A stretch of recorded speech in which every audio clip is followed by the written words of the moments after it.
saya Risa Dwi di YouTube channel Dosen Komunikasi. Kali ini kita akan membahas tentang public space, public sphere, dan komunitas virtual. Jika di dunia nyata halayak menggunakan kafe, rumah, lapangan, dan arena lainnya sebagai tempat perkumpulan, berbeda dengan sekarang. Internet telah membantu menciptakan virtual public sphere dan public space yang memungkinkan halayak terhubung tanpa batasan geografis. Public sphere diartikan sebagai diskusi publik yang dibentuk sebagai penyikapan terhadap otoritas publik. Public sphere juga dapat diartikan sebagai arena diskusi berdasarkan argumen dalam menanggapi realitas dan pemberitaan media.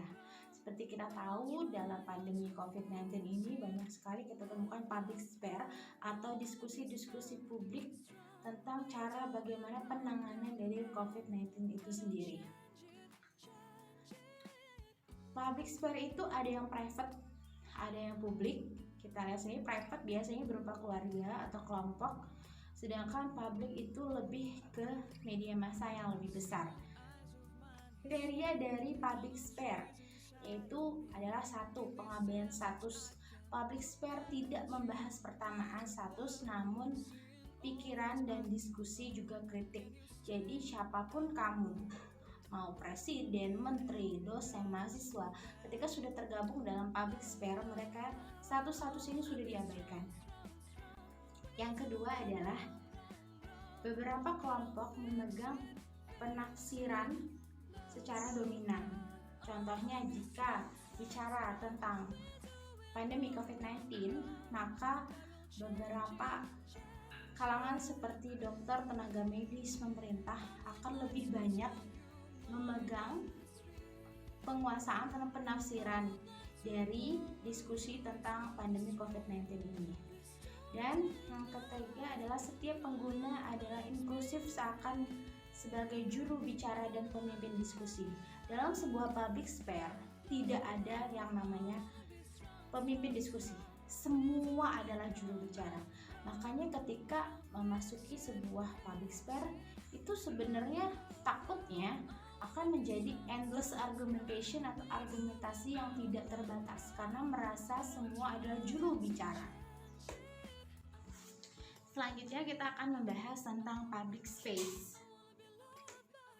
Apa itu public space? Public space itu ibarat kita berjalan-jalan ke taman, alun-alun. Setiap orang menggunakan ruang itu untuk berinteraksi satu sama lain. Namun di sini virtual public space memungkinkan halayak untuk membuka lapak mereka sendiri dalam beraspirasi dan berkarya, menyampaikan ide, informasi atau publikasi. Contohnya wall Facebook, Instastory, Instagram itu adalah suatu space untuk mereka men-share semua publikasi, ide, informasi. Public sphere membuka peluang bagi semua kalangan dari beragam latar belakang untuk menyampaikan ide, aspirasi, informasi, dan karya mereka. Dan ini juga sebagai bentuk dari demokrasi baru. Karena jika mereka mungkin menggunakan space yang sebenarnya itu akan lebih sulit. Selain itu juga ada komunitas virtual, yaitu sebuah lingkungan termediasi komputer yang isinya komunitas yang terbentuk karena peminatnya atau yang mengisi komunitas itu memiliki relasi dan minat yang sama. Syarat komunitas virtual adalah pertama, ada lingkungan tempat terjadi interaksi, biasanya berupa grup di WhatsApp, grup di Line, grup di Facebook, dan relasi antar anggota dikelola dengan baik. Yang ketiga adalah rasa kepemilikan dan kesadaran anggota sebagai bagian dari komunitas. Dan ada struktur internal serta aturan, nilai, dan norma. Mungkin kamu juga memiliki sebuah grup, misalnya grup belajar di Facebook atau di WhatsApp atau di Line. Di situ ada syarat-syarat, ada strukturnya, ada aturannya, dan semua yang tergabung dalam grup itu adalah memiliki minat yang sama. Jadi misalnya contohnya ada grup penyuka anime, maka yang suka anime itu saja yang bergabung dalam sebuah komunitas virtual itu. Nah, sekarang saya tanya, komunitas virtual apa yang Anda ikuti?